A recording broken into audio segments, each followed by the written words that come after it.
Okay, so the dumpling dough itself is literally just 3 ingredients: flour, salt, and water. I like to add actually a tiny bit of baking powder just to help them be like lighter, but you don't need it. So it's 250 grams of flour, a little bit of salt. I'm just adding a pinch of baking powder. This is not traditionally in dumpling dough, but here we are. Also, if you want to go ahead and buy dumpling dough, please do that. I just really like making my own because it's so quick. You know, for me, I've done it so often now where I'm like, I'd rather just do this and save the money and make them from scratch. And then to this, just 125 mils of water. So about 2 cups of flour and about half a cup of water is the recipe. Ooh, it's so nice and soft. I used warm water, so. And you don't want the dough to be too wet and sticky because that's going to make it incredibly hard to roll. So I've put my dough onto a clean surface and I'm just going to knead it until it comes together fully. You're going to have to knead this for like 5 minutes. You want it to be a nice smooth dough. Form a cute little dough ball. And then I'm just going to let this sit with a moist cloth over it for like 10-15 minutes. You just let it rest while we make our filling. So to make the spinach and feta filling, I've got some frozen spinach here. And I'm going to just let it defrost. All I want to do is strain it. I want to actually keep the spinach liquid because I'm going to steam the dumplings in like a chicken stock. And I'm thinking I will just add the chicken stock cube to the spinach liquid. And then it'll be like a vegetable chicken stock, you know? And the dumplings might go green, which is pretty cool. So we don't want a watery filling. So I'm just going to squeeze as much of the liquid out of the spinach as I can. Pop it into a bowl. I'm just going to put 2 chicken stock cubes into my spinach water. So in the filling itself, I've got the spinach now. I've got some salt, some pepper. Coming. Shame, one of my neighbors came asking if I had any like old clothes or anything. Luckily we do have. I had a black bag full of like shoes and clothes and gym clothes and whatnot. So just gave her that quickly. So that saved me a trip to town. I'm going to add some of the cream cheese, probably about half of it. And then to this, I'm just going to add some crumbled feta. So usually this recipe makes, I think it's like 16, 18 dumplings. Depending on how big you make them, you can probably get like anywhere between 15 and 20 dumplings. Spinach and feta filling already. Just going to give it a taste.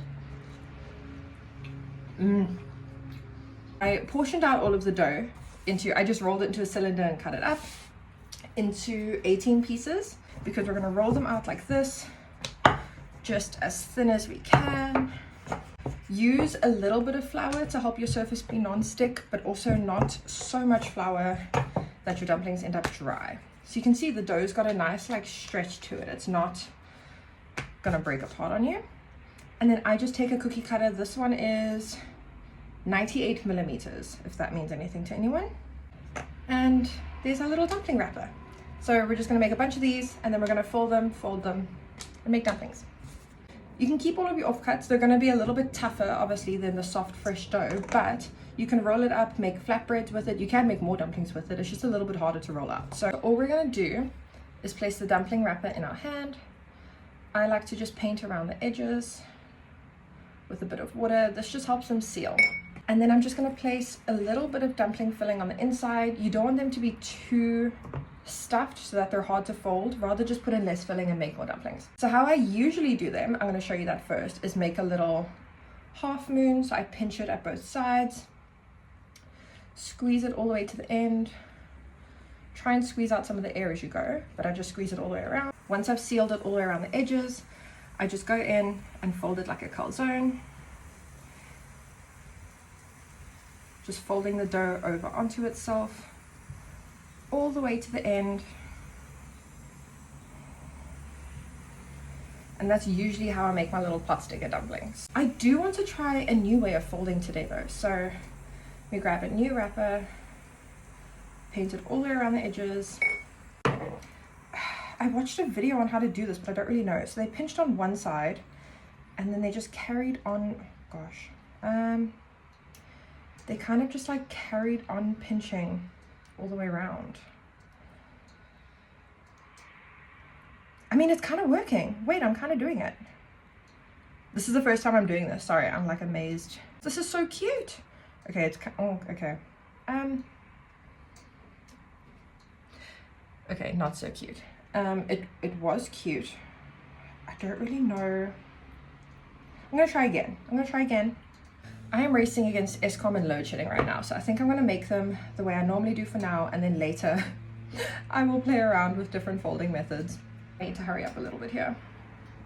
Okay, so I've got all 8 of my lunch dumplings all folded up. One of them has a tiny little hole in it, but it's fine. We just patch her up like that and she's perfect again. I heated up the spinach water with the chicken stock cube just to help it dissolve, so our stock is ready to go in. Just put them into the hot oil, and I put it around the edges so that they can sit in the oil in the pan, and we're gonna just let them brown.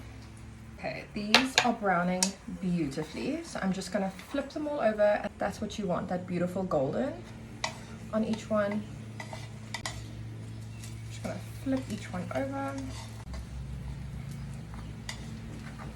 Now that they're nice and golden on both sides, I'm gonna just add some of my spinach chicken stock. I don't really have a lid big enough for this pan, but I'm gonna just push them all towards the middle and pop on my lid like that and help them steam a little bit. Now this doesn't take very long. They cook very, very quickly, so it'll take about 5 minutes. Okay, so those dumplings are steaming away. I've turned the pan off and I'm just letting them do their thing. Now I'm gonna quickly make a little dipping sauce. You can have them plain if you want to. I just want to do a little dipping sauce with some soy sauce, some sesame oil, some salt, some pepper, some sriracha for a tiny bit of spice, some sugar or sugar alternative for a bit of sweetness, a little bit of garlic, and a little bit of ginger, or quite a bit of ginger. I like ginger quite a lot. I don't have lemon juice, so I'm going to add a little bit of vinegar, but it is delicious with lemon juice. And then I'm just going to give this a good stir, and that's going to be our dipping sauce.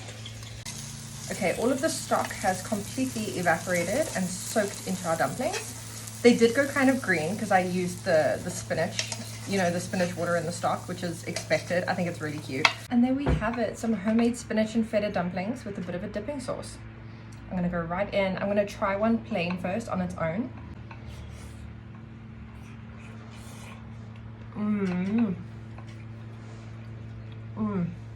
Oh, that's exactly what I felt like. And then in the dipping sauce.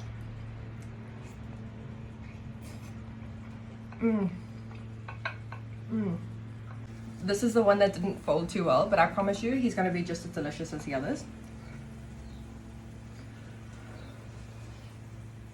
Yeah. I'm so happy I made this. Definitely try it out. It's not the most technical thing in the world. It does just take a bit of time and love. One day I will attempt to make soup dumplings. Today's not that day, but one day is one day.